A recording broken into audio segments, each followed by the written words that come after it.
Di Indonesia, Mas Bayu ada gambaran sedikit tentang itu?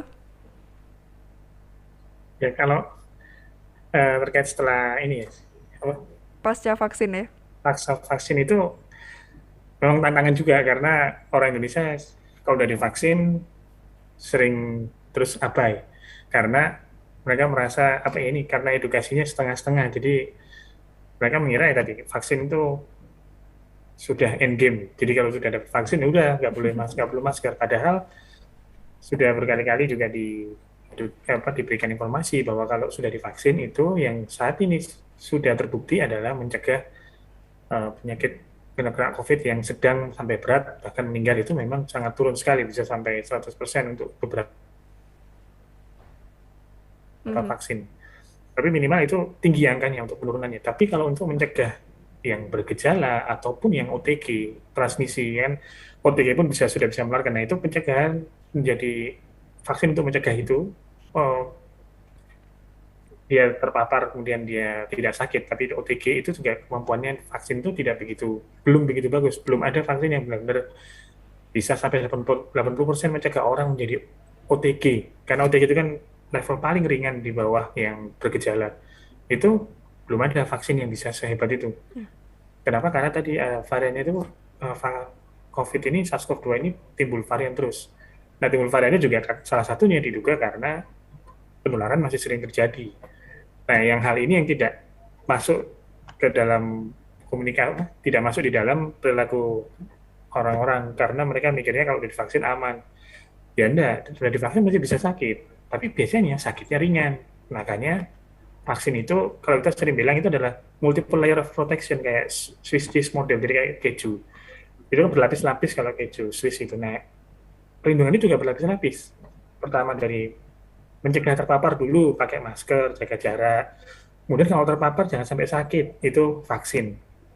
Kemudian kondisi tubuh, gizi, segala macam. Nah, kalau sudah itu, terus yang apa lainnya layer protectionnya itu ranahnya pemerintah. Jadi itu tadi yang dibilang sama Ustadz Jufri itu adalah testing tracingnya.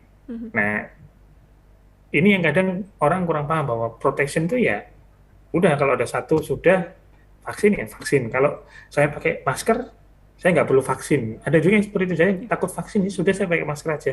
Ya nggak bisa. Orang harus ambil proteksinya semua nggak bisa dipilih-pilih karena kita nggak tahu kapan kita lengah. Ya. Sebagai contoh kalau saya sering bilang itu juga masker itu paling omnipotent, perlindungannya paling bagus, tapi paling gampang lengah orang. Tapi kok karena kalau kita pakai masker bagus, kita susah untuk terpapar, susah kalau nggak terpapar nggak sakit. Tapi sering lengahnya, kenapa? Karena kalau ketemu orang dekat, makan, ketemu itu maskernya sering copot, lepas, sehingga nggak bisa konsisten. Bagus tapi susah untuk konsisten maskernya. Vaksinasi itu konsisten terus perlindungannya, karena kan dia tidak begitu dipengaruhi yang lain ya sebenarnya dipengaruhi oleh kondisi tubuh juga sih. Tapi itu kan tidak sesignifikan kalau kita pakai masker. Nah, tapi ya tadi vaksin itu melengkapi masker karena masker sering lengah terus turun ya. Pasti harus masuk. Nah, yang ini edukasinya harus jalan terus karena orang-orang ya tadi maunya itu satu sisi aja nggak mau semua dilakuin karena repot. Terus juga kalau terkait testing tracing itu kita bisa lihat di websitenya Kemenkes bahwa tracing Indonesia itu masih sangat sangat kurang. Ya. Kalau secara nasional hanya setiap satu kasus datanya secara nasional itu hanya di tracing kontak eratnya 1 sampai 2. 1 sampai 2. Mhm.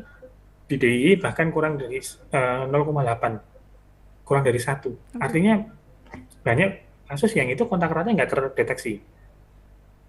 Ini terjadi karena sudah terlalu banyak kasusnya. Ya. Orangnya nggak cukup, makanya kita butuh tambahan tracer. Orang SDM-nya nggak cukup, kasusnya terlalu banyak. Bayangkan kalau DIY satu hari 1.500, pemerintah mentargetkan 30 sampai 40 orang di tracing. Itu paling nggak butuh 60.000 sampai 45.000 orang yang di tracing satu hari untuk kasus satu hari itu.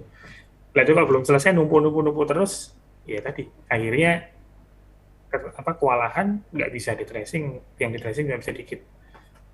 Ya jadi seperti sekarang banyak kasus yang tidak terlacak, kasusnya tiba-tiba kok naik, sebenarnya itu enggak, jadi enggak yang habis tenang terus langsung naik, tapi pas tenang itu masa Mei, April, Maret itu sudah ada penularan yang cukup luas yang kita nggak tahu.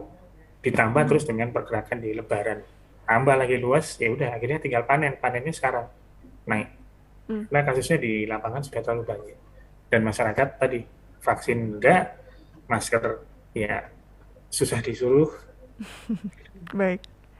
Baik, ini luar biasa menjadi suatu yang kompleks juga ya Mas Bayu ya, karena banyak hal yang Iya. kemudian bisa menjadi pengaruh tadi.